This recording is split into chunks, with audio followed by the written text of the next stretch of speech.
ಆತ್ಮೀಯ ಸ್ನೇಹಿತರೆ, ಎಲ್ಲಿ ನಿರ್ಮಲವಾದ ಮನಸ್ಸಿನಿಂದ ಮತ್ತು ಭಕ್ತಿಯಿಂದ ಶ್ರೀಮದ್ ಭಗವದ್ಗೀತೆಯ ಪಠನ ಅಥವಾ ಶ್ರವಣ ನಡೆಯುತ್ತದೆಯೋ ಅಲ್ಲಿ ಸಾಕ್ಷಾತ್ ಶ್ರೀಹರಿ ಅಂದರೆ ಭಗವಾನ್ ಶ್ರೀಕೃಷ್ಣ ನೆಲೆಸಿರುತ್ತಾನೆ ಎಂದು ಹೇಳಲಾಗುತ್ತದೆ.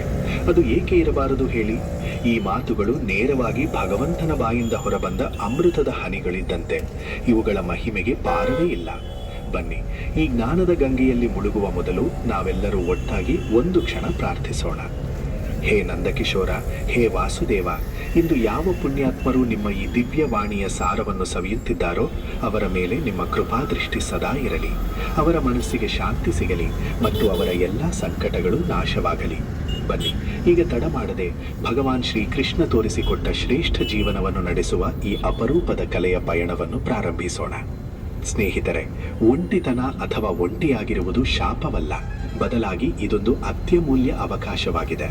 ಈ ನಶ್ವರ ಜಗತ್ತಿನಲ್ಲಿ ಯಾವುದೇ ವ್ಯಕ್ತಿ ಅಥವಾ ವಸ್ತು ಶಾಶ್ವತವಾಗಿ ನಮ್ಮದಲ್ಲ ಎಂಬ ಕಟು ಸತ್ಯ ನಮಗೆ ತೀವ್ರವಾಗಿ ಅರಿವಾಗುವ ಕ್ಷಣವಿದು. ಈ ಸತ್ಯವು ನಮ್ಮ ಮುಂದೆ ಪ್ರಕಟವಾದಾಗ ನಾವು ನಮ್ಮನ್ನೇ ನಮ್ಮ ಅತ್ಯಂತ ಬಲವಾದ ಗುರಾಣಿಯನ್ನಾಗಿ, ನಮ್ಮ ಅಚಲವಾದ ಬೆಂಬಲವನ್ನಾಗಿ ಮಾಡಿಕೊಳ್ಳಬೇಕು ಎಂಬ ತಿಳುವಳಿಕೆ ತಾನಾಗಿಯೇ ಬೆಳೆಯಲಾರಂಭಿಸುತ್ತದೆ. ಏಕಾಂತದಲ್ಲಿ ಬದುಕುವುದನ್ನು ಕಲಿಯುವುದು ಜೀವನದ ಒಂದು ಅನಿವಾರ್ಯ ಕಲೆ ಮತ್ತು ಪ್ರಮುಖ ಕೌಶಲ್ಯವಾಗಿದೆ. ಏಕೆಂದರೆ ಅಂತಿಮವಾಗಿ ಈ ಜೀವನದ ಆಟ ಮುಗಿದ ಮೇಲೂ ಮತ್ತು ಮುಂದಿನ ಪ್ರಯಾಣದಲ್ಲೂ ನಾವು ನಮ್ಮೊಂದಿಗೆ ನಾವೇ ಇರಬೇಕಾಗುತ್ತದೆ. ನಮ್ಮ ಅಂತಸ್ಸಾಕ್ಷಿಯೇ ನಮ್ಮ ನಿಜವಾದ ಮತ್ತು ಶಾಶ್ವತ ಸಂಗಾತಿ. ಈ ವಿಶಾಲವಾದ ಪ್ರಪಂಚದಲ್ಲಿ ಎಷ್ಟೇ ಯಶಸ್ವಿ, ಜನಪ್ರಿಯ ಅಥವಾ ಪ್ರಿಯ ವ್ಯಕ್ತಿಯಾಗಿದ್ದರೂ ಪ್ರತಿಯೊಬ್ಬರೂ ಜೀವನದ ಯಾವುದೋ ಒಂದು ಹಂತದಲ್ಲಿ, ಯಾವುದೋ ಒಂದು ಕ್ಷಣದಲ್ಲಿ ಈ ಒಂಟಿತನದ ಆಳವಾದ ಅನುಭವವನ್ನು ಎದುರಿಸಲೇಬೇಕಾಗುತ್ತದೆ. ಇದು ಸಾರ್ವತ್ರಿಕವಾದ ಮಾನವ ಅನುಭವವಾಗಿದ್ದು ಇದರಿಂದ ಯಾರೂ ತಪ್ಪಿಸಿಕೊಳ್ಳಲು ಸಾಧ್ಯವಿಲ್ಲ. ಕೆಲವೊಮ್ಮೆ ಈ ಒಂಟಿತನವು ಹೊರಗಿನ ಘಟನೆಗಳ ಪರಿಣಾಮವಾಗಿರುತ್ತದೆ. ಉದಾಹರಣೆಗೆ ಪ್ರೀತಿಪಾತ್ರರ ಅಗಲಿಕೆ, ಸ್ಥಳ ಬದಲಾವಣೆ ಅಥವಾ ಸಾಮಾಜಿಕ ಕಾರಣಗಳಿಂದಾದ ಪ್ರತ್ಯೇಕತೆ. ಇಂತಹ ಸಂದರ್ಭಗಳು ನಮ್ಮನ್ನು ಒಂಟಿತನದ ಸಾಗರಕ್ಕೆ ತಳ್ಳಬಹುದು. ಆದರೆ ಇನ್ನೊಂದು ಕಡೆ ಅನೇಕ ಬಾರಿ ಈ ಒಂಟಿತನವು ನಮ್ಮದೇ ಆದ ಆಂತರಿಕ ಪ್ರಯಾಣದ ಸಹಜ ಫಲಿತಾಂಶವಾಗಿರುತ್ತದೆ. ಇದು ಸ್ವಾವಲಂಬನೆಯತ್ತ ಒಂದು ಹೆಜ್ಜೆ, ನಮ್ಮನ್ನು ನಾವೇ ಕಂಡುಕೊಳ್ಳುವ ದಾರಿ ಮತ್ತು ನಮ್ಮ ಆತ್ಮದೊಂದಿಗೆ ಸಂವಾದ ನಡೆಸುವ ಒಂದು ಅಮೂಲ್ಯ ಸಾಧನವಾಗುತ್ತದೆ. ಹೊರಗಿನ ಗದ್ದಲದಿಂದ ವಿಮುಖರಾಗಿ ನಾವು ನಮ್ಮೊಳಗೆ ನೋಡಿದಾಗ ಏಕಾಂತವು ನಮಗೆ ಆತ್ಮಾವಲೋಕನ ಮತ್ತು ಆತ್ಮಚಿಂತನೆಯ ಅಪರೂಪದ ಅವಕಾಶವನ್ನು ನೀಡುತ್ತದೆ. ಯಾರು ಒಂಟಿಯಾಗಿರುವಾಗಲೂ ಆನಂದವಾಗಿರಲು ಕಲಿಯುತ್ತಾರೋ, ಯಾರು ಏಕಾಂತವನ್ನು ಒಲಿಸಿಕೊಳ್ಳುತ್ತಾರೋ ಅವರು ನಿಜವಾಗಿಯೂ ತಮಗೆ ತಾವೇ ಒಡೆಯರಾಗುತ್ತಾರೆ. ಅವರ ಸುಖ ದುಃಖಗಳು ಹೊರಗಿನ ಪರಿಸ್ಥಿತಿಗಳು ಅಥವಾ ವ್ಯಕ್ತಿಗಳ ಮೇಲೆ ಅವಲಂಬಿತವಾಗಿರುವುದಿಲ್ಲ. ಅವರು ತಮ್ಮ ಭಾವನೆಗಳ ನಿಯಂತ್ರಕರು, ತಮ್ಮ ನಿರ್ಧಾರಗಳ ಕರ್ತೃಗಳು ಮತ್ತು ತಮ್ಮ ಸಂತೋಷದ ನಿರ್ಮಾಪಕರಾಗಿರುತ್ತಾರೆ. ಇಂತಹ ಆತ್ಮವಿಶ್ವಾಸ ಮತ್ತು ಸ್ವಾವಲಂಬಿ ವ್ಯಕ್ತಿಗಳ ಮುಂದೆ ಪ್ರಪಂಚವು ತಾನಾಗಿಯೇ ತಲೆಬಾಗುತ್ತದೆ. ಇಲ್ಲಿ ತಲೆಬಾಗುವುದು ಎಂದರೆ ಅಹಂಕಾರದ ಗೆಲುವಲ್ಲ, ಬದಲಾಗಿ ಅವರ ಆಂತರಿಕ ತೇಜಸ್ಸು, ಶಾಂತಿ ಮತ್ತು ಸ್ಪಷ್ಟತೆಯ ಕಡೆಗಿನ ಸಹಜ ಗೌರವ ಮತ್ತು ಆಕರ್ಷಣೆಯಾಗಿದೆ. ಅವರು ಯಾರ ಅನುಮೋದನೆ ಅಥವಾ ಆಸರೆಗಾಗಿ ಕಾಯುವುದಿಲ್ಲ ಮತ್ತು ಇದೇ ಅವರ ಅತಿದೊಡ್ಡ ಶಕ್ತಿಯಾಗಿರುತ್ತದೆ. ಈ ಚರ್ಚೆಯಲ್ಲಿ ಒಂಟಿಯಾಗಿ ಬದುಕುವುದು ಹೇಗೆ ಎಂಬುದನ್ನು ನಾವು ಆಳವಾಗಿ ಪರಿಗಣಿಸೋಣ. ಇದು ಕೇವಲ ಒಂಟಿತನವನ್ನು ಸಹಿಸುವುದಲ್ಲ, ಬದಲಾಗಿ ಏಕಾಂತವನ್ನು ಅಪ್ಪಿಕೊಂಡು ಅದರಲ್ಲಿ ನಮ್ಮನ್ನು ನಾವು ಬೆಳೆಸಿಕೊಳ್ಳುವುದಾಗಿದೆ. ಈ ಅಭ್ಯಾಸವು ನಮ್ಮನ್ನು ಹೇಗೆ ಸ್ವಾವಲಂಬಿಗಳನ್ನಾಗಿ ಮಾಡುತ್ತದೆ ಮತ್ತು ನಮ್ಮ ಭಾವನಾತ್ಮಕ, ಮಾನಸಿಕ ಹಾಗೂ ಭೌತಿಕ ಅಗತ್ಯಗಳಿಗಾಗಿ ನಾವು ಇತರರ ಮೇಲಿನ ಅವಲಂಬನೆಯನ್ನು ಹೇಗೆ ಕಡಿಮೆ ಮಾಡಬಹುದು ಎಂಬುದನ್ನು ನಾವು ತಿಳಿಯೋಣ. ಎಲ್ಲಕ್ಕಿಂತ ಮುಖ್ಯವಾಗಿ ಈ ಸ್ವಯಂ ತರಬೇತಿಯು ನಿಮ್ಮನ್ನು ಎಷ್ಟು ಶಕ್ತಿಯುತವಾಗಿಸುತ್ತದೆ ಎಂದರೆ ಜಗತ್ತು ನಿಮ್ಮ ಆತ್ಮವಿಶ್ವಾಸ ಮತ್ತು ಶಾಂತಿಯನ್ನು ಗೌರವಿಸುವಂತಾಗುತ್ತದೆ. ನಮಸ್ಕಾರ ಸ್ನೇಹಿತರೆ. ಹೇ ಕೃಷ್ಣ, ಹೇ ಗೋವಿಂದ, ಹೇ ಮುರಾರಿ. ಇಂದು ಯಾರೆಲ್ಲ ಭಕ್ತರು ನಿಮ್ಮ ಈ ಅಮೃತವಾಣಿಯನ್ನು ಕೇಳುತ್ತಿದ್ದಾರೋ ಅವರ ಜೀವನದಲ್ಲಿ ನಿಮ್ಮ ಅನುಗ್ರಹ, ನಿಮ್ಮ ಪ್ರೀತಿ ಮತ್ತು ನಿಮ್ಮ ಮಾರ್ಗದರ್ಶನ ಸದಾ ಇರಲಿ. ಅವರ ಎಲ್ಲ ನೋವು, ದುಃಖ ಮತ್ತು ಚಿಂತೆಗಳು ನಿಮ್ಮ ಕೃಪೆಯಿಂದ ದೂರವಾಗಲಿ ಮತ್ತು ಅವರ ಜೀವನವು ಆನಂದ, ಶಾಂತಿ ಹಾಗೂ ಭಕ್ತಿಯಿಂದ ತುಂಬಿರಲಿ. ಸ್ನೇಹಿತರೆ, ನಮ್ಮ ಕಷ್ಟಗಳಿಗೆ ಒಂದು ದೊಡ್ಡ ಕಾರಣವೇನೆಂದರೆ ನಾವು ಯಾವಾಗ ಇತರರಿಂದ ಅತಿಯಾದ ನಿರೀಕ್ಷೆಗಳನ್ನು ಇಟ್ಟುಕೊಳ್ಳುತ್ತೇವೋ ಆಗ ನಾವು ಹೆಚ್ಚು ದುಃಖಿತರಾಗುತ್ತೇವೆ. ನಿರೀಕ್ಷೆಗಳು, ವಿಶೇಷವಾಗಿ ಅವು ವಾಸ್ತವಕ್ಕೆ ದೂರವಾಗಿದ್ದಾಗ ಅಥವಾ ಅನುಚಿತವಾಗಿದ್ದಾಗ, ನಿರಾಶೆಯ ಬೀಜಗಳಿದ್ದಂತೆ. ಕಷ್ಟದ ಸಮಯದಲ್ಲಿ ಯಾರಾದರೂ ನಿಮಗೆ ಸಹಾಯ ಮಾಡುತ್ತಾರೆ ಎಂದು ನೀವು ಭಾವಿಸಿದ್ದು ಕಾರಣಾಂತರಗಳಿಂದ ಅವರು ಸಹಾಯ ಮಾಡದಿದ್ದರೆ ನಿಮಗೆ ತುಂಬ ನೋವಾಗುತ್ತದೆ. ನಿಮಗೆ ಮೋಸ ಹೋದಂತಾಗಬಹುದು, ನೀವು ಒಂಟಿ ಮತ್ತು ನಿರಾಶರಾಗಬಹುದು. ಆದರೆ ಇದರ ಬದಲಾಗಿ ಪ್ರತಿಯೊಬ್ಬ ವ್ಯಕ್ತಿಯೂ ತನ್ನದೇ ಆದ ಇತಿಮಿತಿಗಳು, ಆದ್ಯತೆಗಳು ಮತ್ತು ಅನಿವಾರ್ಯತೆಗಳಲ್ಲಿ ಬಂಧಿಯಾಗಿದ್ದಾನೆ ಮತ್ತು ಯಾರು ನಿಮಗೆ ಸಹಾಯ ಮಾಡದಿರಲೂಬಹುದು ಎಂಬ ಸತ್ಯವನ್ನು ನೀವು ಮೊದಲೇ ಒಪ್ಪಿಕೊಂಡರೆ ಆಗ ಉಂಟಾಗಬಹುದಾದ ನಿರಾಶೆಗೆ ನೀವು ಮಾನಸಿಕವಾಗಿ ಸಿದ್ಧರಾಗಿರುತ್ತೀರಿ. ಆಗ ನೀವು ನಿಮ್ಮ ಶಕ್ತಿಯನ್ನು ಇತರರಿಂದ ನಿರೀಕ್ಷಿಸುವ ಬದಲು ನಿಮ್ಮನ್ನು ನೀವು ಸಮರ್ಥರನ್ನಾಗಿ ಮಾಡಿಕೊಳ್ಳುವಲ್ಲಿ ಬಳಸುತ್ತೀರಿ. ನೀವು ಪರ್ಯಾಯ ಮಾರ್ಗಗಳನ್ನು ಹುಡುಕಲು ಅಥವಾ ನಿಮ್ಮ ಸವಾಲನ್ನು ನೀವೇ ಎದುರಿಸಲು ಪ್ರೇರೇಪಿತರಾಗುತ್ತೀರಿ. ಜೀವನದಲ್ಲಿ ಅಸಾಧಾರಣ ಯಶಸ್ಸನ್ನು ಗಳಿಸಿದ ಮಹಾನ್ ಸಾಧನೆಗಳನ್ನು ಮಾಡಿದ ವ್ಯಕ್ತಿಗಳ ಜೀವನವನ್ನು ನೀವು ಗಮನಿಸಿದರೆ ಅವರು ಹೆಚ್ಚಾಗಿ ಒಂಟಿಯಾಗಿ ನಡೆಯುವ ಧೈರ್ಯವನ್ನು ಹೊಂದಿದ್ದರು ಎಂಬುದು ತಿಳಿಯುತ್ತದೆ. ಅವರು ತಮ್ಮ ಪ್ರಯಾಣದಲ್ಲಿ ಇತರರ ಸಹಾಯಕ್ಕಾಗಿ ಕಾಯಲಿಲ್ಲ. ಅವರು ತಮ್ಮನ್ನು ತಾವೇ ಅತ್ಯಂತ ವಿಶ್ವಾಸಾರ್ಹ ಸಂಗಾತಿಯನ್ನಾಗಿ ಮಾಡಿಕೊಂಡರು. ತಮ್ಮ ಸಾಮರ್ಥ್ಯಗಳಲ್ಲಿ ಅಚಲವಾದ ನಂಬಿಕೆ ಇಟ್ಟರು ಮತ್ತು ಸ್ವಾವಲಂಬನೆಯೇ ನಿಜವಾದ ಪರಿಹಾರ ಎಂದು ನಂಬಿದರು. ಸ್ವಾವಲಂಬನೆ ಎಂದರೆ ಕೇವಲ ಆರ್ಥಿಕ ಸ್ವಾತಂತ್ರ್ಯವಲ್ಲ, ಭಾವನಾತ್ಮಕವಾಗಿ ಮತ್ತು ಮಾನಸಿಕವಾಗಿಯೂ ಸ್ವತಂತ್ರರಾಗಿರುವುದು. ಇತರರ ಮೇಲೆ ಅತಿಯಾದ ಅವಲಂಬನೆ ನಮ್ಮನ್ನು ನಿಧಾನವಾಗಿ ದುರ್ಬಲಗೊಳಿಸುತ್ತದೆ. ನಮ್ಮ ನಿರ್ಧಾರ ತೆಗೆದುಕೊಳ್ಳುವ ಸಾಮರ್ಥ್ಯ ಕುಸಿಯುತ್ತದೆ. ನಾವು ನಮ್ಮ ಸಮಸ್ಯೆಗಳ ಪರಿಹಾರವನ್ನು ಇತರರಲ್ಲಿ ಹುಡುಕಲು ಪ್ರಾರಂಭಿಸುತ್ತೇವೆ ಮತ್ತು ಅವರು ಲಭ್ಯವಿಲ್ಲದಿದ್ದಾಗ ಹತಾಶರಾಗುತ್ತೇವೆ. ನಿಮ್ಮ ಅವಶ್ಯಕತೆಗಳು, ಅವು ಭಾವನಾತ್ಮಕವಾಗಿರಲಿ, ಆರ್ಥಿಕವಾಗಿರಲಿ ಅಥವಾ ಪ್ರಾಯೋಗಿಕವಾಗಿರಲಿ, ಅವುಗಳನ್ನು ನೀವೇ ಪೂರೈಸಿಕೊಳ್ಳಲು ಕಲಿಯಿರಿ. ಸಣ್ಣ ಹೆಜ್ಜೆಗಳಿಂದ ಪ್ರಾರಂಭಿಸಿ. ನಿಮ್ಮ ಸಣ್ಣ ಪುಟ್ಟ ಸಮಸ್ಯೆಗಳಿಗೆ ನೀವೇ ಪರಿಹಾರ ಕಂಡುಕೊಳ್ಳಿ. ನಿಮ್ಮ ನಿರ್ಧಾರಗಳನ್ನು ನೀವೇ ತೆಗೆದುಕೊಳ್ಳಿ. ನಿಮ್ಮ ಸಂತೋಷಕ್ಕಾಗಿ ಇತರರನ್ನು ಅವಲಂಬಿಸಬೇಡಿ. ಆಗ ಮಾತ್ರ ನೀವು ನಿಜವಾದ ಅರ್ಥದಲ್ಲಿ ಸ್ವತಂತ್ರ ಮತ್ತು ಮುಕ್ತರಾಗಲು ಸಾಧ್ಯ. ಕೆಟ್ಟ ಘಟನೆಗಳು ನಮಗೆ ಕನ್ನಡಿ ಇದ್ದಂತೆ. ಅವು ಯಾರು ನಮ್ಮವರು ಮತ್ತು ಯಾರು ಪರಕೀಯರು ಎಂಬುದನ್ನು ತೋರಿಸುತ್ತವೆ. ಮೋಸ ಹೋದಾಗ ಕಣ್ಣು ತೆರೆಯುತ್ತದೆ. ನಾವು ಯಾರನ್ನು ನಂಬಿದ್ದೇವೋ ಅವರ ಉದ್ದೇಶಗಳೇ ಬೇರೆಯಾಗಿದ್ದವು ಎಂಬುದು ತಿಳಿಯುತ್ತದೆ. ಪ್ರಪಂಚದಲ್ಲಿ ಜನರು ಮುಖವಾಡಗಳನ್ನು ಧರಿಸಿರುತ್ತಾರೆ. ಸತ್ಯವು ಕಷ್ಟದ ಸಮಯದಲ್ಲಿ ಅಥವಾ ಅವರ ಸ್ವಾರ್ಥ ಪೂರೈಸಿದ ನಂತರವೇ ಪರೀಕ್ಷಿಸಲ್ಪಡುತ್ತದೆ. ಜನರು ಲಾಭಕ್ಕಾಗಿ ಜೊತೆಗಿರುತ್ತಾರೆ. ಲಾಭ ಮುಗಿದ ತಕ್ಷಣ ದಾರಿ ಬೇರೆಯಾಗುತ್ತದೆ. ಈ ಸತ್ಯಕ್ಕೆ ಹೆದರಬೇಡಿ. ಇದರಿಂದ ಕಲಿಯಿರಿ. ಹೋದವರನ್ನು ಹೋಗಲು ಬಿಡಿ. ಮನಸ್ಸಿನಲ್ಲಿ ಕಹಿ ಇಟ್ಟುಕೊಳ್ಳಬೇಡಿ. ಪಾಠ ಕಲಿಸಿದ್ದಕ್ಕಾಗಿ ಧನ್ಯವಾದ ಹೇಳಿ ಮುಂದೆ ಸಾಗಿ. ಯಾರು ನಿಜವಾಗಿಯೂ ನಿಮ್ಮವರು, ಅವರು ಹೋಗುವುದಿಲ್ಲ ಅಥವಾ ಹೋದರೂ ಹಿಂತಿರುಗಿ ಬರುತ್ತಾರೆ. ಈ ಪ್ರಪಂಚದ ಆಟವನ್ನು ಅರ್ಥ ಮಾಡಿಕೊಂಡು ಹೆಚ್ಚು ನಿರೀಕ್ಷೆ ಇಟ್ಟುಕೊಳ್ಳದೆ ನಿಮ್ಮ ಕರ್ಮದ ಮೇಲೆ ಗಮನ ಹರಿಸಿ ಮತ್ತು ಆಂತರಿಕ ಶಾಂತಿಯನ್ನು ಕಾಪಾಡಿಕೊಳ್ಳಿ. ಶ್ರೀಕೃಷ್ಣ ಹೇಳುತ್ತಾರೆ, ನನ್ನ ಪ್ರಿಯ ಮನುಷ್ಯನೇ, ಜೀವನದಲ್ಲಿ ಎಂಥದ್ದೇ ಸಮಯ ಬರಲಿ, ನಮ್ಮ ಸುತ್ತಲೂ ಎಷ್ಟೇ ಜನರಿದ್ದರು, ನಮಗೆ ನಿಜವಾಗಿಯೂ ಸಹಾಯ ಬೇಕಾದಾಗ, ನಮಗೆ ಯಾರದ್ದಾದರೂ ಆಸರೆಯ ಅಗತ್ಯವಿದ್ದಾಗ ಆ ಕ್ಷಣದಲ್ಲಿ ಯಾರೂ ಮುಂದೆ ಬರುವುದಿಲ್ಲ, ಯಾರೂ ನಮ್ಮ ಕೈ ಹಿಡಿಯುವುದಿಲ್ಲ. ಮತ್ತು ಸರಿಯಾಗಿ ಅದೇ ಕಷ್ಟದ ಸಮಯದಲ್ಲಿ ಮನುಷ್ಯನಿಗೆ ಒಂದು ಆಳವಾದ ವಿಷಯ ಅರ್ಥವಾಗಲಾರಂಭಿಸುತ್ತದೆ. ತನ್ನ ನಿಜವಾದ ಬಲ, ತನ್ನ ನಿಜವಾದ ಶಕ್ತಿ ಹೊರಗಿನವರಲ್ಲಿ ಅಡಗಿಲ್ಲ, ಬದಲಾಗಿ ಅದು ತನ್ನೊಳಗೆ ಆಳವಾಗಿ ನೆಲೆಸಿದೆ ಎಂಬ ಅರಿವು ಅವನಿಗೆ ಆಗುತ್ತದೆ. ಸ್ವಲ್ಪ ಯೋಚಿಸಿ. ಜೀವನ ಸುಗಮವಾಗಿ ಸಾಗುತ್ತಿರುವಾಗ, ಎಲ್ಲವೂ ಚೆನ್ನಾಗಿರುವಾಗ ನಿಮ್ಮ ಫೋನ್ ತಾನಾಗಿಯೇ ರಿಂಗಣಿಸುತ್ತದೆ. ಜನರು ಪದೇ ಪದೇ ಕರೆ ಮಾಡಿ ನಿಮ್ಮ ಯೋಗಕ್ಷೇಮ ವಿಚಾರಿಸುತ್ತಾರೆ. ಅವರು ನಿಮ್ಮ ಜೊತೆಗಿರಲು, ನಿಮ್ಮ ಪ್ರತಿ ಹೆಜ್ಜೆಯಲ್ಲೂ ಬೆಂಬಲ ನೀಡಲು ಮಾತನಾಡುತ್ತಾರೆ. ಅವರು ದೊಡ್ಡ ದೊಡ್ಡ ಭರವಸೆಯ ಮಾತುಗಳನ್ನು ಆಡುತ್ತಾರೆ. ಆದರೆ ಯಾವಾಗ ಪರಿಸ್ಥಿತಿ ಸ್ವಲ್ಪ ಕಠಿಣವಾಗುತ್ತದೆಯೋ, ಜೀವನದಲ್ಲಿ ಯಾವುದಾದರೂ ದೊಡ್ಡ ಸಮಸ್ಯೆ ಬರುತ್ತದೆಯೋ ಮತ್ತು ನಿಮಗೆ ನಿಜವಾಗಿಯೂ ಯಾರದ್ದಾದರೂ ಬೆಂಬಲದ ಅಗತ್ಯವಿರುತ್ತದೆಯೋ, ಆಗ ಸದಾ ರಿಂಗಣಿಸುತ್ತಿದ್ದ ಅದೇ ಫೋನ್ ಸುಮ್ಮನಿರುತ್ತದೆ. ಅದರಲ್ಲಿ ಯಾವ ಧ್ವನಿಯೂ ಬರುವುದಿಲ್ಲ, ಯಾವ ಸಂದೇಶವೂ ಬರುವುದಿಲ್ಲ. ಆ ಮೌನದಲ್ಲಿ, ಆ ನಿಶಬ್ದದಲ್ಲಿ ಮೊದಲು ಪೆಟ್ಟಾಗುವುದು ನಮ್ಮ ಅಹಂಕಾರಕ್ಕಲ್ಲ, ಬದಲಾಗಿ ನಮ್ಮ ನಿರೀಕ್ಷೆಗಳಿಗೆ. ಆಗ ಮನಸ್ಸು ಕೇಳುತ್ತದೆ, ನಾನು ಯಾರನ್ನು ಇಷ್ಟೊಂದು ನಂಬಿದ್ದೆನೋ ಅವರೆಲ್ಲ ಇಂದು ಎಲ್ಲಿದ್ದಾರೆ? ಆ ಮಾತುಗಳು, ಆ ಭರವಸೆಗಳು ಏನಾದವು? ನನ್ನ ಸ್ನೇಹಿತನೇ, ಇದೇ ಆ ಕ್ಷಣ. ಜೀವನ ನಿಮಗೆ ಅತ್ಯಂತ ಆಳವಾದ ಮತ್ತು ಕಹಿ, ಆದರೆ ಅಷ್ಟೇ ಅವಶ್ಯಕವಾದ ಪಾಠವನ್ನು ಕಲಿಸುವ ಸಮಯವಿದು. ಈ ಮೌನ, ಈ ಒಂಟಿತನ ನಿಮ್ಮನ್ನು ದುರ್ಬಲಗೊಳಿಸಲು ಬಂದಿಲ್ಲ, ಬದಲಾಗಿ ಇದು ನಿಮ್ಮ ನಿಜವಾದ ಶಕ್ತಿಯನ್ನು, ನಿಮ್ಮ ಆಂತರಿಕ ಸಾಮರ್ಥ್ಯವನ್ನು ನಿಮಗೆ ಪರಿಚಯಿಸಲು ಬಂದಿದೆ. ಏಕೆಂದರೆ ನಮಗೆ ಹೊರಗಿನಿಂದ ಯಾವುದೇ ಬೆಂಬಲ ಸಿಗದಿದ್ದಾಗ, ಯಾರೂ ಕೈ ಹಿಡಿಯಲು ಬಾರದಿದ್ದಾಗ, ನಮ್ಮೊಳಗೆ ಸುಪ್ತವಾಗಿರುವ ಧೈರ್ಯ ಮತ್ತು ಸಾಹಸಗಳು ಹಠಾತ್ತನೆ ಎಚ್ಚರಗೊಳ್ಳುತ್ತವೆ. ಪ್ರತಿ ಸಮಸ್ಯೆಯ ಪರಿಹಾರ, ಪ್ರತಿ ತೊಂದರೆಯ ಬಗೆಹರಿಕೆ ಬೇರೊಬ್ಬರ ಕೈಯಲ್ಲಿಲ್ಲ ಎಂಬುದನ್ನು ನಾವು ನಿಧಾನವಾಗಿ ಅರ್ಥ ಮಾಡಿಕೊಳ್ಳುತ್ತೇವೆ. ಅನೇಕ ಬಾರಿ ನಾವೇ ಆ ಸಮಸ್ಯೆಗೆ ಪರಿಹಾರವಾಗಬೇಕಾಗುತ್ತದೆ, ನಾವೇ ದಾರಿ ಕಂಡುಕೊಳ್ಳಬೇಕಾಗುತ್ತದೆ. ಈ ಪರಿಸ್ಥಿತಿಯಲ್ಲಿ ಮನುಷ್ಯ ಮೊದಲು ಕುಸಿಯುತ್ತಾನೆ. ಅವನಿಗೆ ತುಂಬ ದುಃಖವಾಗುತ್ತದೆ. ನಂತರ ಅವನು ತುಂಬ ಯೋಚಿಸುತ್ತಾನೆ, ತನ್ನ ತಪ್ಪುಗಳು ಮತ್ತು ಪರಿಸ್ಥಿತಿಗಳ ಬಗ್ಗೆ ವಿಮರ್ಶಿಸುತ್ತಾನೆ. ಆಮೇಲೆ ನಿಧಾನವಾಗಿ ಅವನು ಬದಲಾಗಲಾರಂಭಿಸುತ್ತಾನೆ, ತನ್ನನ್ನು ತಾನು ಬಲಪಡಿಸಿಕೊಳ್ಳಲಾರಂಭಿಸುತ್ತಾನೆ.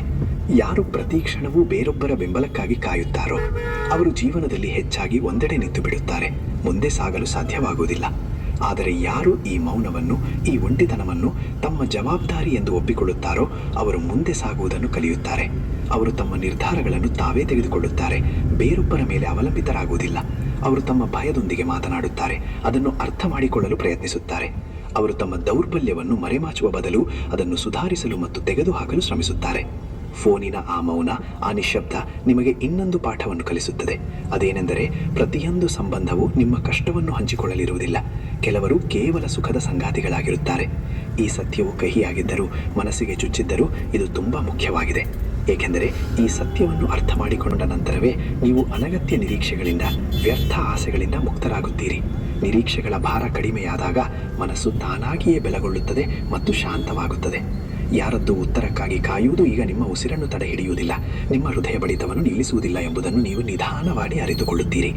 ಯಾರು ಜೊತೆಗಿದ್ದಾರೋ ಇಲ್ಲವೋ ಎಂಬುದು ನಿಮ್ಮ ನಿರ್ಧಾರಗಳನ್ನು ಬದಲಿಸುವುದಿಲ್ಲ, ನಿಮ್ಮ ದೃಢತೆಯನ್ನು ಅಲುಗಾಡಿಸುವುದಿಲ್ಲ.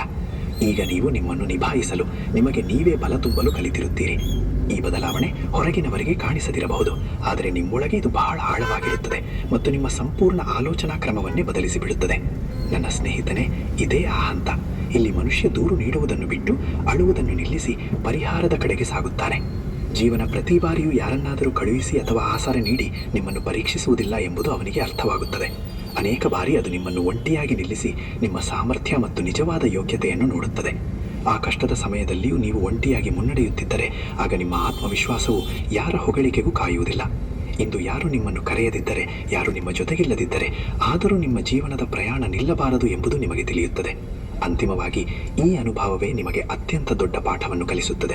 ಅತ್ಯಂತ ವಿಶ್ವಾಸಾರ್ಹವಾದ ಆಸರೆ ಬೇರೆ ಯಾವುದೇ ವ್ಯಕ್ತಿಯಲ್ಲ, ಬದಲಾಗಿ ನಿಮ್ಮದೇ ಆದ ಛಲ ಮತ್ತು ಧೈರ್ಯ ಎಂದು ಇದು ಕಲಿಸುತ್ತದೆ. ಅದೇ ಛಲ ನೀವು ಮುರಿದು ಬಿದ್ದಾಗಲೂ, ಚೂರಾದಾಗಲೂ ಮತ್ತೆ ಎದ್ದೇಳಲು ಕಲಿಸುತ್ತದೆ.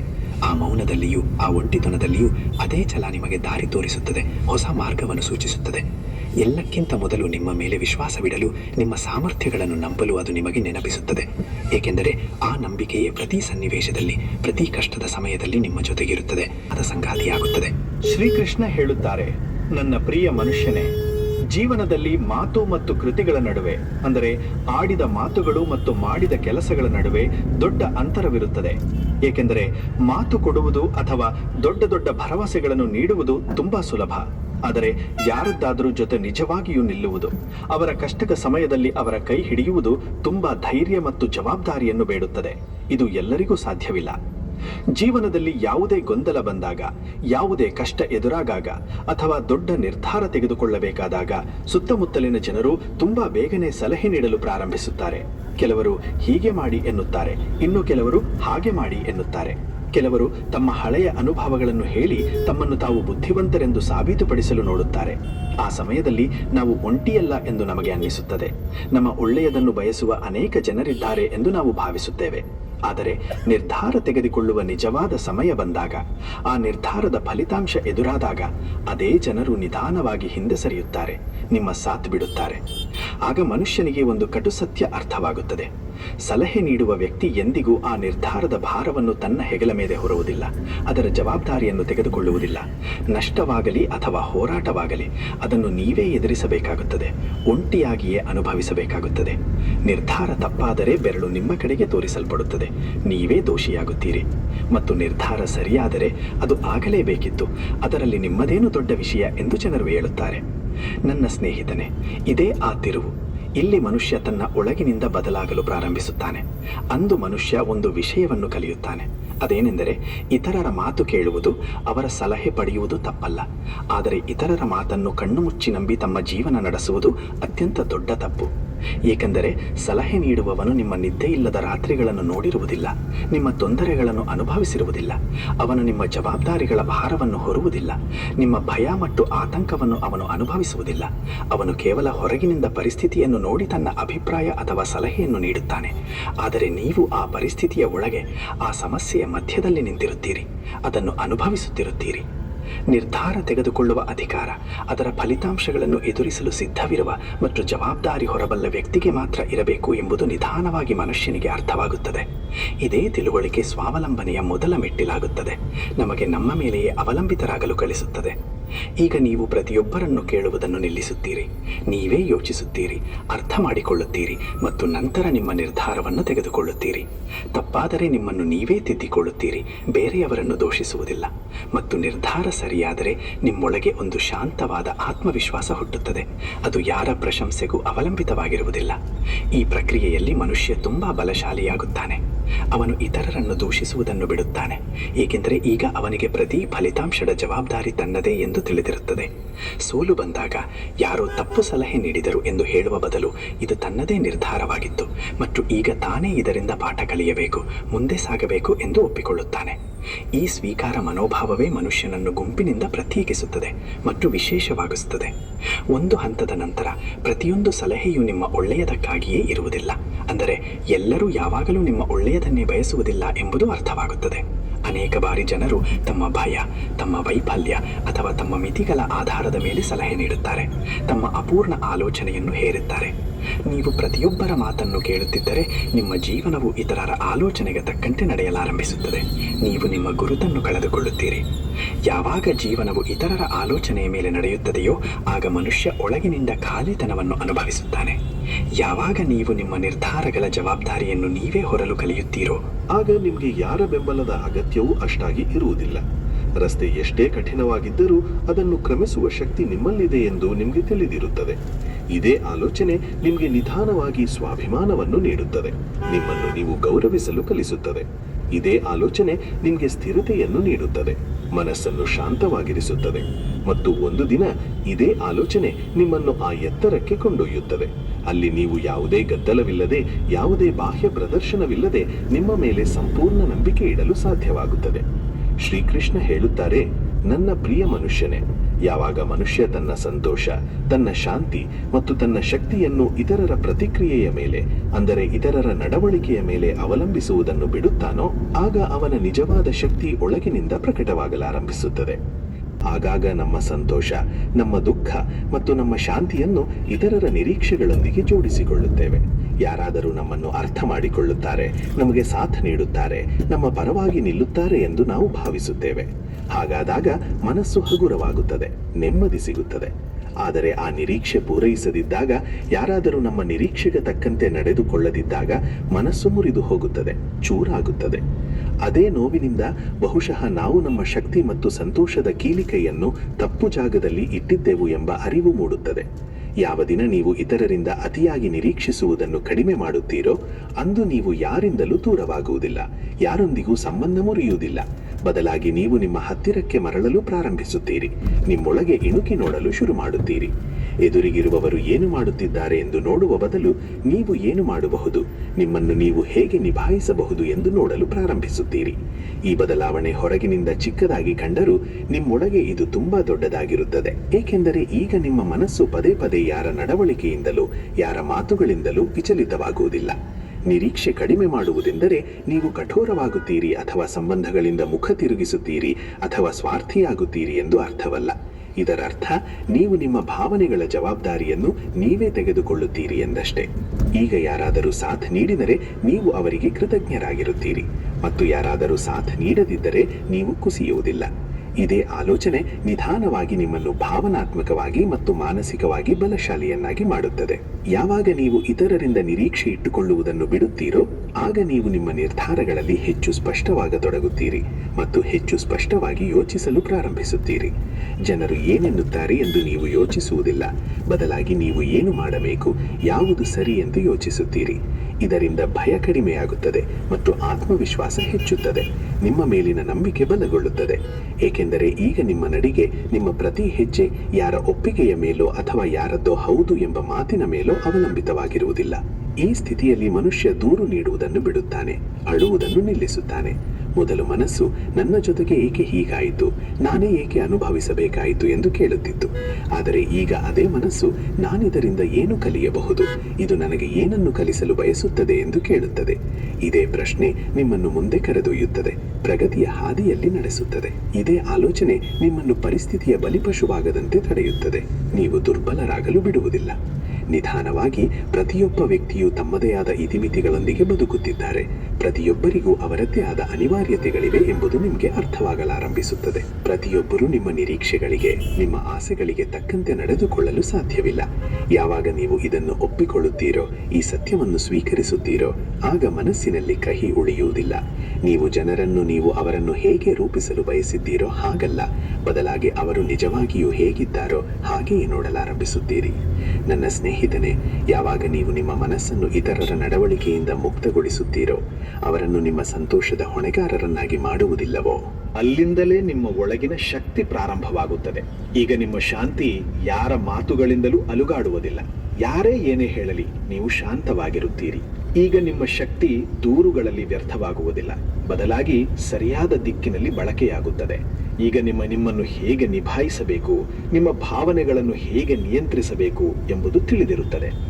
ಇದೇ ಕಾರಣಕ್ಕಾಗಿ ಯಾವ ದಿನ ನೀವು ಇತರರಿಂದ ನಿರೀಕ್ಷಿಸುವುದನ್ನು ಕಡಿಮೆ ಮಾಡುತ್ತೀರೋ, ಅದೇ ದಿನ ನೀವು ಒಳಗಿನಿಂದ ಸ್ಥಿರವಾಗಲು, ಶಾಂತ ಮತ್ತು ಬಲಶಾಲಿಯಾಗಲು ಪ್ರಾರಂಭಿಸುತ್ತೀರಿ. ಮತ್ತು ಇದೇ ಸ್ಥಿರತೆ ನಿಧಾನವಾಗಿ ನಿಮ್ಮನ್ನು ಎಂತಹ ಮನುಷ್ಯನನ್ನಾಗಿ ಮಾಡುತ್ತದೆ ಎಂದರೆ, ಯಾವುದೇ ಬಾಹ್ಯ ಆಸರೆ ಇಲ್ಲದಿದ್ದರೂ ನಿಮ್ಮ ದಾರಿಯಲ್ಲಿ ಸಂಪೂರ್ಣ ವಿಶ್ವಾಸ ಮತ್ತು ಸಮತೋಲನದೊಂದಿಗೆ ನೀವು ಮುಂದುವರಿಯಬಲ್ಲವರಾಗುತ್ತೀರಿ. ಶ್ರೀಕೃಷ್ಣ ಹೇಳುತ್ತಾರೆ, ನನ್ನ ಪ್ರಿಯ ಮನುಷ್ಯನೇ, ಯಾವಾಗ ಆಸರೆಗಳು ದೂರವಾಗುತ್ತವೆಯೋ, ಅಂದರೆ ಸಾಥ್ ನೀಡುವವರು ಯಾರೂ ಉಳಿಯುವುದಿಲ್ಲವೋ, ಆಗ ಕರ್ಮದ ಅಂದರೆ ನಮ್ಮ ಕೆಲಸದ ನಿಜವಾದ ಪರೀಕ್ಷೆ ಶುರುವಾಗುತ್ತದೆ. ಏಕೆಂದರೆ ಅದೇ ಕ್ಷಣದಲ್ಲಿ, ಅದೇ ಕಷ್ಟದ ಸಮಯದಲ್ಲಿ ಮನುಷ್ಯ ತನ್ನ ನೈಜ ಸಾಮರ್ಥ್ಯವನ್ನು, ತನ್ನ ಅಸಲಿ ತಾಕತ್ತನ್ನು ಪರಿಚಯಿಸಿಕೊಳ್ಳುತ್ತಾನೆ. ಅವನಿಗೆ ತನ್ನ ಶಕ್ತಿಯ ಅರಿವಾಗುತ್ತದೆ. ಸುತ್ತಮುತ್ತಲು ಜನರಿದ್ದಾಗ, ಗುಂಪು ಜೊತೆಗಿದ್ದಾಗ ಅನೇಕ ಕೆಲಸಗಳು ತಾನಾಗಿಯೇ ಸುಲಭವೆನಿಸುತ್ತವೆ, ಹಗುರ ಎನಿಸುತ್ತವೆ. ಯಾರಾದರೂ ಜೊತೆಗೆ ಯೋಚಿಸ್ತಾರೆ, ಯಾರಾದರೂ ಧೈರ್ಯ ತುಂಬುತ್ತಾರೆ, ಯಾರಾದರೂ ಜವಾಬ್ದಾರಿಯ ಭಾರವನ್ನು ಸ್ವಲ್ಪ ಹೊತ್ತುಕೊಳ್ಳುತ್ತಾರೆ. ಆ ಸಮಯದಲ್ಲಿ ಈ ಕೆಲಸವನ್ನು ಯಾರು ಬೇಕಾದರೂ ಮಾಡಬಹುದು, ಇದರಲ್ಲಿ ಏನು ದೊಡ್ಡ ವಿಷಯ ಎಂದು ನಮಗೆ ಅನ್ನಿಸುತ್ತದೆ. ಆದರೆ ಅಸಲಿ ಸತ್ಯ ಯಾವಾಗ ಗೊತ್ತಾಗುತ್ತದೆ ಎಂದರೆ, ಯಾವಾಗ ಅದೇ ಕೆಲಸವನ್ನು ನೀವು ಒಬ್ಬರೇ ಮಾಡಬೇಕಾಗಿ ಬರುತ್ತದೆಯೋ ಆಗ. ಯಾವುದೇ ಆಸರೆ ಇಲ್ಲದೆ, ಹಿಂದಕ್ಕೆ ಯಾರೂ ನಿಂತಿಲ್ಲ, ನನ್ನನ್ನು ಯಾರೂ ನೋಡಿಕೊಳ್ಳುವವರಿಲ್ಲ ಎಂಬ ಪರಿಸ್ಥಿತಿ ಬಂದಾಗ, ಆ ಸಮಯದಲ್ಲಿ ಎಲ್ಲಕ್ಕಿಂತ ಮೊದಲು ಭಯ ಎದುರಾಗುತ್ತದೆ. ಮನಸ್ಸಿನಲ್ಲಿ ಗಾಬರಿಯಾಗುತ್ತದೆ. ನಾನಿದನ್ನು ಮಾಡಲು ಸಾಧ್ಯವೇ? ನನ್ನಲ್ಲಿ ಅಷ್ಟು ಶಕ್ತಿ ಇದೆಯೇ? ನಾನೇನಾದರೂ ತಪ್ಪು ಮಾಡಿಬಿಡುತ್ತೇನೆಯೇ ಎಂದು ಮನಸ್ಸು ಕೇಳುತ್ತದೆ. ಇದೇ ಭಯ, ನಿಜ ಹೇಳಬೇಕೆಂದರೆ, ನಿಮ್ಮ ಸಾಮರ್ಥ್ಯದ ಮೊದಲ ಬಾಗಿಲು. ಇದೊಂದು ಸವಾಲು, ಏಕೆಂದರೆ ಎಲ್ಲಿ ಭಯವಿದೆಯೋ ಅಲ್ಲಿಯೇ ಏನನ್ನಾದರೂ ಹೊಸದಾಗಿ ಕಲಿಯುವ ಸಾಧ್ಯತೆಯು ಅಡಗಿರುತ್ತದೆ. ಪ್ರಗತಿಯ ದಾರಿ ಅಲ್ಲಿಂದಲೇ ತೆರೆದುಕೊಳ್ಳುತ್ತದೆ. ಯಾವಾಗ ನೀವೇ ಮುಂದೆ ಬರುತ್ತೀರೋ, ನೀವೇ ಜವಾಬ್ದಾರಿ ತೆಗೆದುಕೊಳ್ಳುತ್ತೀರೋ, ಆಗ ಈಗ ಪ್ರತಿ ನಿರ್ಧಾರವು ನಿಮ್ಮದೇ ಎಂಬುದು ನಿಮಗೆ ಅರಿವಾಗುತ್ತದೆ. ತಪ್ಪಾದರೆ ಅವಿತುಕೊಳ್ಳಲು ಜಾಗವಿಲ್ಲ, ಯಾವ ನೆಪವೂ ನಡೆಯುವುದಿಲ್ಲ, ಮತ್ತು ಸರಿಯಾದರೆ ಶ್ರೇಯಸ್ಸು ಹಂಚಿಕೊಳ್ಳುವವರು ಯಾರೂ ಇರುವುದಿಲ್ಲ. ಸಂಪೂರ್ಣ ಗೌರವ ನಿಮ್ಮದೇ ಆಗಿರುತ್ತದೆ. ಇದೇ ಪರಿಸ್ಥಿತಿ ಮನುಷ್ಯನನ್ನು ಒಳಗಿನಿಂದ ಗಂಭೀರನನ್ನಾಗಿ ಮಾಡುತ್ತದೆ, ಜವಾಬ್ದಾರಿಯುತನನ್ನಾಗಿ ಮಾಡುತ್ತದೆ. ನನ್ನ ಸ್ನೇಹಿತರೆ, ಮುಂದಿನ ಸಂಚಿಕೆಯನ್ನು ಕೇಳಲು ನನ್ನ ಚಾನಲನ್ನು ಸಬ್ಸ್ಕ್ರೈಬ್ ಮಾಡಿ, ಲೈಕ್ ಮಾಡಿ, ಫಾರ್ವರ್ಡ್ ಮಾಡಿ, ಹಾಗೆ ಕಾಮೆಂಟ್ ಬಾಕ್ಸಲ್ಲಿ ನೆಕ್ಸ್ಟ್ ಎಪಿಸೋಡ್ ಅಂತ ಹಾಕಿ. Thank you.